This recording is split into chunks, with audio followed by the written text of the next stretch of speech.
Hi, everyone, and welcome back to Alchemy, Astrology, and Astro Health. Today, we are going to be talking about Medical Astrology 101, and we're going to be doing like the overview of the planets because we're going to start on the planets now. We just finished the signs, moving on to the planets. Super excited, so let's get going. So today's episode is going to be a quick overview of the planets of medical astrology. So in this episode today, I plan on going over like which planets are used in medical astrology, how the planets influence our health, the Malefics, the Benefics, the outer 3 planets in Chiron, and what to expect in the next upcoming weeks. So let's dive in. Medical astrology is a system that was created back in like Egypt, Arabia is where they really started it and kind of started like determining these patterns, right? That the planets and that they were noticing in the signs. And then in like the 1500s, it got really refined, brought to the forefront, and used more as a system, right? And became a staple of use in the medical school and community. So it was starting in the 1500s into the early 1600s.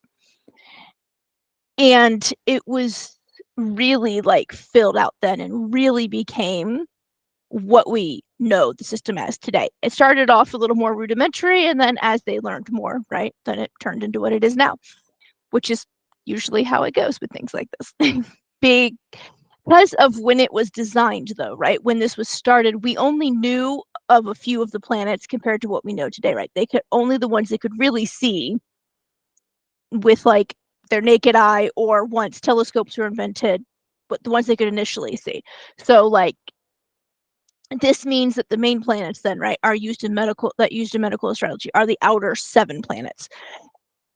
The inner 7 planets, sorry, and then the outer planets, the outer 3, Neptune, Uranus, and Pluto, are used, but not to the same extent. So in medical astrology, yes, the sun and the moon count as planets, hence the inner 7. Perhaps even the most influential ones, since they really are present in our everyday lives, right? So the sun and moon are planets in astrology, and they are really influential in our lives.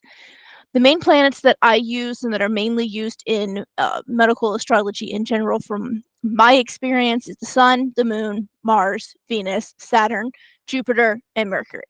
When the remaining 3 planets were discovered, they were integrated into the system, as I mentioned earlier, as well. But since less is really kind of known about their influences, and obviously we're learning more daily, they're not as commonly used by many of us who practice medical astrology.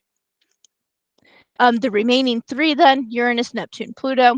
And yes, Pluto is still very much a planet in astrology, as he should be. He should have never lost that status to begin with, right? Sorry, I was like, I learned in school that Pluto was a planet, and then they tried taking that status away, and we're not going to have it. I also have integrated one asteroid into my use of medical astrology, as I learned it through my mentor, Sage Papa. So I use Chiron in my readings as well, to see if like Chiron's influence could be the cause of the health problems being experienced by my client. Chiron is the wounded healer. It's more of like things that happen kind of in the past that have caused you to feel some type of way about yourself or about others around you, and that comes up in your everyday life. Like mine's in Gemini, and so because of that, I feel really like unheard a lot of times, and like people aren't really listening to what I'm saying. And honestly, starting this podcast has been super helpful for that, because people remind me constantly that they are listening, they hear me, and I'm finally feeling like I'm healing that part of me, right? And so I use that. Not all the time. It really depends on what's happening in a client's body to determine if I use Chiron's placement or not. But as I have mentioned in past episodes, the planets exert the influences over the sign-ruled body systems, which then can create potential issues for your body.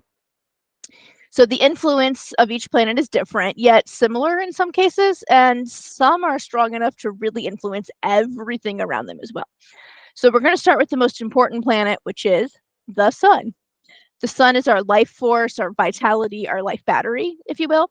He's a very hot and drying influence, and he is the most influential planet in our charts. Without the sun, we would perish. So obviously, the sun not only sustains the plant life on our planet, it also sustains our lives.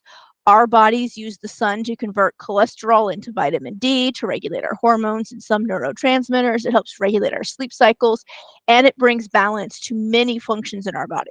So without the sun's presence, we would die. We just would. And lack of sun in our daily lives decreases our immune health. It causes our hormones and neurotransmitters to be skewed, and it increases our chances of depression and anxiety. We are not meant to go from like one box to another via a box on wheels with some windows and then back again all the time and not spend any time outside in the sun, right? Or hell, depending on your schedule, like not even seeing the sun at all throughout the day because you leave when it's dark and you get home when it's dark, right? Depending on where we are in the seasons. During the northern hemisphere right now, that's a good possibility that that's happening. That you're leaving for work when it's dark and you're getting home when it's dark because we're in winter in the northern hemisphere currently. Well, almost winter. It's officially still fall. And because of that, that's really what happens. And when this occurs, right, the sun decreases in our lives. We find ourselves suffering from poor sleep, wacky hormones, decrease in fertility, horrible periods start happening, depression and anxiety skyrocket, and so much more. Our bodies need the sun to function at their best, right? And without it, we start noticing all kinds of issues. Moving on, we are next to the moon. The moon is also very influential in our lives. She's the opposite of the sun. So while the sun is hot and drying, the moon is cooling and moistening, which, as you know, the moon governs the water levels on the earth. So that kind of makes sense, right? The moon also governs the water levels of our bodies as well. So this is why, like on a full moon, you might notice like bloating or swelling is more common in your body than like when we're in a new moon phase or closer to the new moon, right? And the moon is a balancing force for the sun. So while the sun is our life battery, the moon is the wiring that distributes the life force, right? The moon is the distributor of our life force to all of our body systems and organs that need it to function properly. So the moon takes that stored life force energy from the sun and moves it to where it is needed throughout our bodies. So depending on which sign the sun is in, this means that your life force is going to build up quickly, slowly, hardly at all, right? And then depending on which sign the moon is in, the distribution can happen quickly, slowly, hardly at all, or in like a really poor diffusive manner. So it means that like some areas get it, but not others, or they all kind of get some, but it's like hazy in how you're getting it. It's not equal and it's not equally distributive. So that can happen occasionally. All right, the next planet then is Mars. Mars is the warrior planet, and as such, it governs our metabolism and our movements. It governs our muscles and our adrenaline and our adrenal glands, right? That fight and flight reaction. There we go. Mars is a very hot and drying influence. It's in medical astrology, it is hotter than the sun, and it leads to a lot of inflammatory conditions within our bodies. And if it's not balanced, that can happen more. If it's afflicted in your chart, that's a higher possibility as well. It also governs our febrile response of our immune system. And so Mars likes to punch things out of your body. So it brings on fevers that are hot, swift, and high. They bring them on fast and hard to kick out whatever is trying to invade. And I mean, well, it's the warrior planet after all, right? And so it likes swift, decisive action that kills whatever it needs to kill and then can move on to do whatever's next, right? Mars is also one that tends to cause a lot of issues for many people. So he's one of the first places I look, depending on what is going on in your body when you've come to me for a reading. Venus is the next planet. Like the moon, she's very cooling and moistening, but in a slightly different manner than the moon. The moon is more like overall cooling and moistening to the whole body, whereas Venus is more cooling and moistening to the skin and the reproductive system. She is the balance to Mars. While Mars is hot and drying and swift to action, Venus is cooling, moistening, and slow to respond. She really kind of likes to assess a situation before jumping into action, right? She wants to take time to mull over her options and then choose the best one, which makes sense if you think about the signs that she rules. On the other hand, Mars is more hot-headed and just leaps into action without much thought or any attention to the details or really caring what the outcome or consequences of that action might be, right? Since Venus rules Taurus and Libra, this association with being slow to action and thinking things through is really seen in that rulership. If you remember from the signs that we just finished, Taurus is a fixed earth sign, so it moves slow. It's indecisive in the fact that it doesn't want to make a quick decision. So if you have a native Taurus in your life, you have to give them space to make a decision. You can't just ask them a question for like, like we want to go on vacation in June and then expect an immediate answer. They're the kind of people who want to think over if they want to go on vacation in June with you and then come to an answer and give that to you later.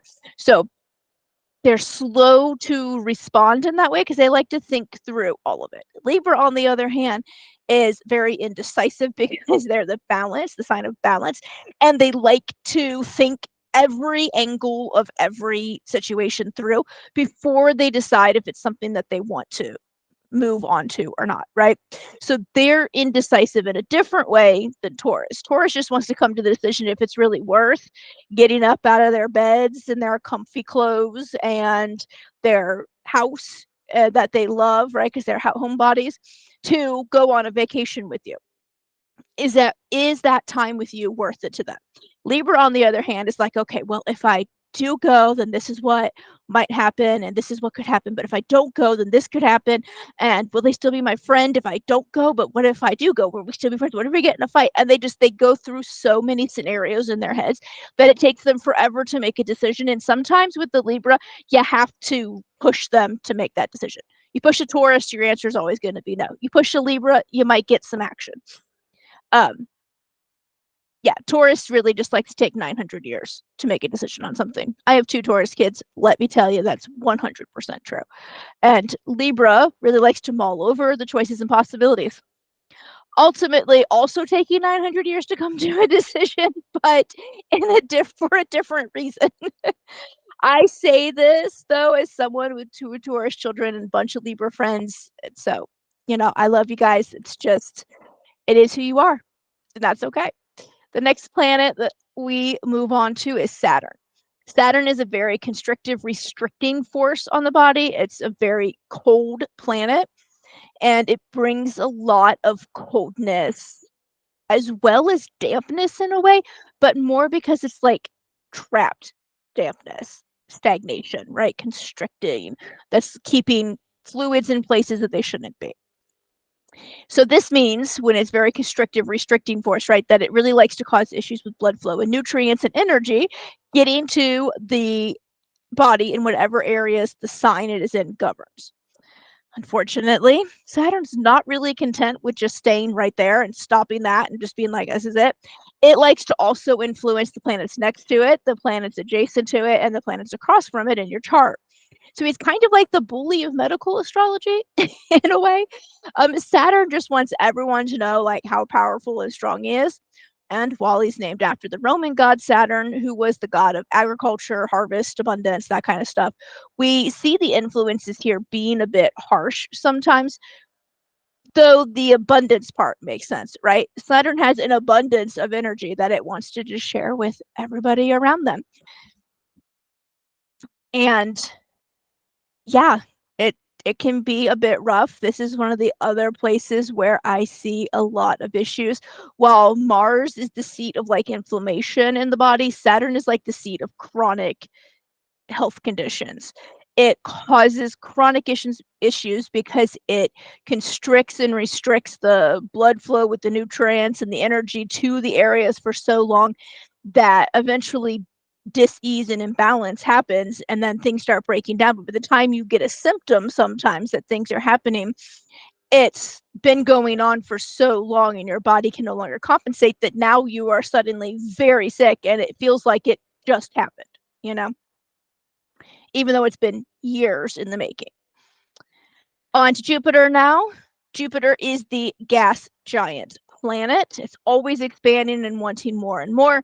And so in this case, Jupiter's influence is then really expansive and energizing. It brings excess energy to the body areas that the sign it is in rules.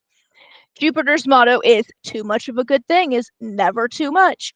It's really rare that Jupiter is actually the cause of whatever ailment your body is experiencing, however, despite that motto and bringing excess energy. It is possible to be the influence in the, you know, where the seat of like health issues is if it's placed in the 6th house. Otherwise, it has a fairly benign influence on the body. Jupiter just wants everyone to be happy and jovial. So its influence is usually overall very positive. It does balance Saturn out though, as Jupiter brings more to the body while Saturn's over there like trying to bring less. Saturn's like holding on to everything and doesn't want anybody else to have it. So he's kind of a bully and kind of selfish all at the same time. The last planet of the main ones is Mercury. This is named after the messenger to the gods, right? Because that messenger in Greek mythology could travel between the worlds to deliver messages. As such, then, Mercury, the planet, is the messenger of the body. It governs communications and technologies of the world, and as such, it governs the communications of the body as well, mainly speech and the neuro pathways, right? It is the balancer, though, of all the planets. It can bring balance to any of them, and just like the messenger of the gods could go to any of the worlds, Mercury can be helpful to any of the planets, delivering its balancing influence. So overall, Mercury's influence is actually very neutral. It doesn't have much of its own influence. It's very just go with the flow, and it just balances everybody else, which makes sense because Mercury in Greek mythology was very androgynous. There was no defined gender given to Mercury. Typically, you know, most mythological deities were given a gender, male or female.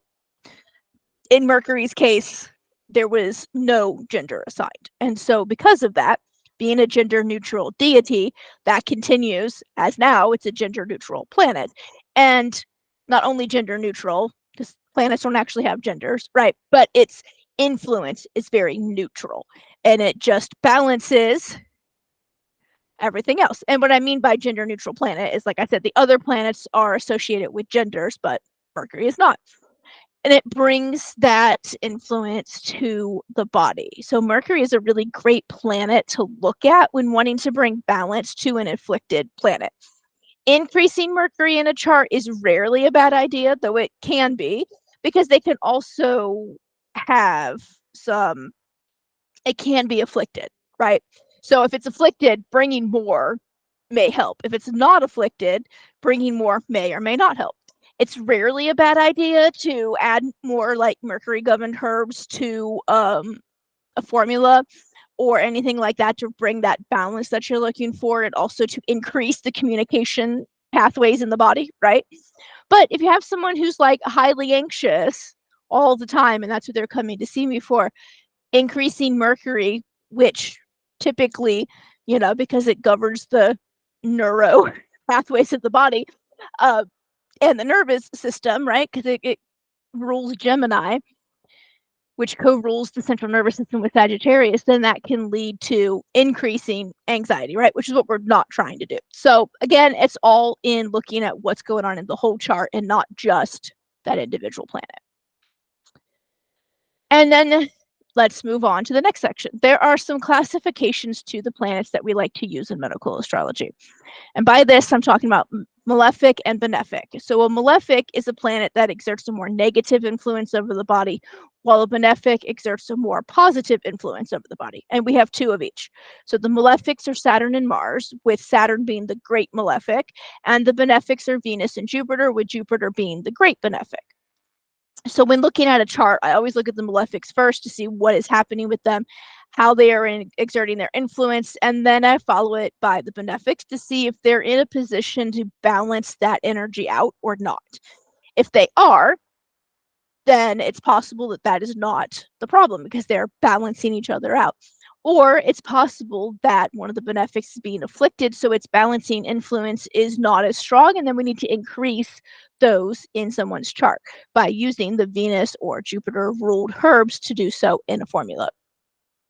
So sometimes they are in positions that basically cancel the other's influence out. So example of Jupiter's in opposition to Saturn in a chart, meaning they're directly across from each other, then they are in balance, and possibility of Saturn causing a lot of trouble in that person's chart has diminished. But again, that's not always 100% the case. It takes experience to look and know what is actually happening.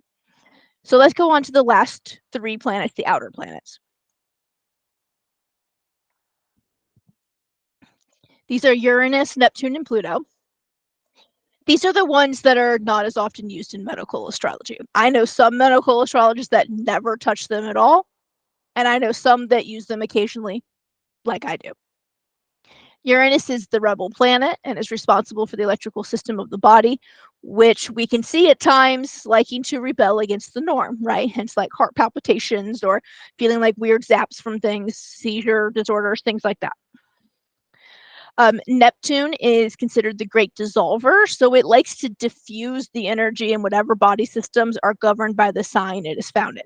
So this means that area doesn't get enough like energy, vitality, and a lack of energy or vitality can then cause as many issues as too much energy and vitality can.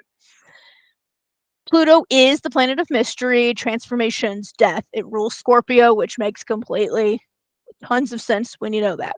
It governs all the mysterious illnesses and illnesses that cause great transformations in the body, i.e., like cancer, and illnesses that may be terminal or cause death in even like a more metaphysical way, kind of where you die to the idea of who you thought you were and are now more accepting of who you actually are.